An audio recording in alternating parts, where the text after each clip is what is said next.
இந்த ராசிக்கல் வந்து போடுறது வழக்கமாக இருக்குது. இப்போ கம்மியாயிருச்சுன்னு நினைக்கிறேன். பட் அதுக்கு பதிலாக நிறைய பிரேஸ்லெட்ஸ் மாதிரி விஷயங்கள்லாம் ஃபாலோ பண்ணுறாங்க.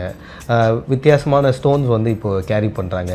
அந்த ஜெம் ஸ்டோன்ஸ் வந்து எந்த மாதிரி ராசிகளில் இருக்கிறவங்க இந்த மாதிரி வந்து ஸ்டோன்ஸ் போடலாம், இல்லை பொது பலனாக இந்த ஸ்டோனை யார் கேரி பண்ணாலும் பாசிட்டிவிட்டி கிடைக்கும் அப்படின்னா அது என்ன சொல்லுவீங்க? மேஷத்துலேருந்து மீனம் வரைக்கும் பார்த்தீங்கன்னா 12 ராசிகள். ஒவ்வொரு ராசிகளுக்கும் ஜெம் அப்படிங்கும்போது அது ப்ரீஷியஸ் ஸ்டோன்னு நம்ம சொல்லுவோம். ஜோதிட ரீதியாக அஸ்ட்ராலஜிக்கலாக எது ப்ரூவன் ரிசல்ட்ஸை கொடுக்குது அப்படின்னு பார்த்தீங்கன்னா உங்களுக்கு ஜெம் ஸ்டோன் அப்படின்னு சொல்லக்கூடிய அந்த ப்ரீஷியஸ் கம்ப்ளீட் ப்ரீஷியஸ் ஸ்டோன் அப்படிங்கிறது. மேஷத்தோட அதிபதி வந்து செவ்வாய்.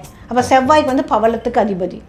ராசி கற்கள் அப்படின்னு நம்ம பார்க்கும்போது இருக்கிறதுலே 12 ராசி 12 கற்கள் தான். அப்போ வந்து இந்த எல்லா பிறக்கிறவங்களுக்கு எல்லாமே இந்த மேஷ ராசிக்கு வந்துட்டு பவளம் போடலாமான்னு பார்த்தீங்கன்னா பவளம் இப்போ பவளம் பேனே பண்ணிட்டாங்க, கொடுக்கக்கூடாது அப்படிங்கிற மாதிரி. அப்போ இப்போ என்ன வருதுன்னா டைடு கோரல்னு சொல்லுவாங்க. டை பண்ணி அந்த கலர் பண்ணி வரக்கூடிய கோரல் தான் இப்போ வருதுங்க. பவளம் அப்படி தான் வருது. அப்போ இந்த பவளம் போட்டால் அவங்களுக்கு இந்த டை பண்ண இருக்கக்கூடிய கோரலில் போட்டால் அவங்களுக்கு அது நல்ல ரிசல்ட்ஸை கொடுக்குமானா கொடுக்காது. ஸோ எதன் அடிப்படையில் இந்த ஜெம் ஸ்டோன்ஸ் நம்மளுக்கு வந்து ஒர்க் ஆகுதுன்னா ஜெம் ஸ்டோன் ஒவ்வொரு ஜெம் ஸ்டோனுக்குமே அதுக்கான ஆக்சைடு லெவல் கண்டென்ட் இருக்குங்க, ரைட்டுங்களா? அந்த கண்டென்ட் வந்து நம்ம உடலில் படும்போது அது அந்த கண்டென்ட்டுக்கு வந்து ஜெம் ஸ்டோனுக்கு வந்து மெயினாக இந்த ஃப்ரீக்வன்சி வரக்கூடிய ஃப்ரீக்வன்சி அப்சர்வ் பண்ணக்கூடிய கேப்பபிலிட்டி இருக்குது.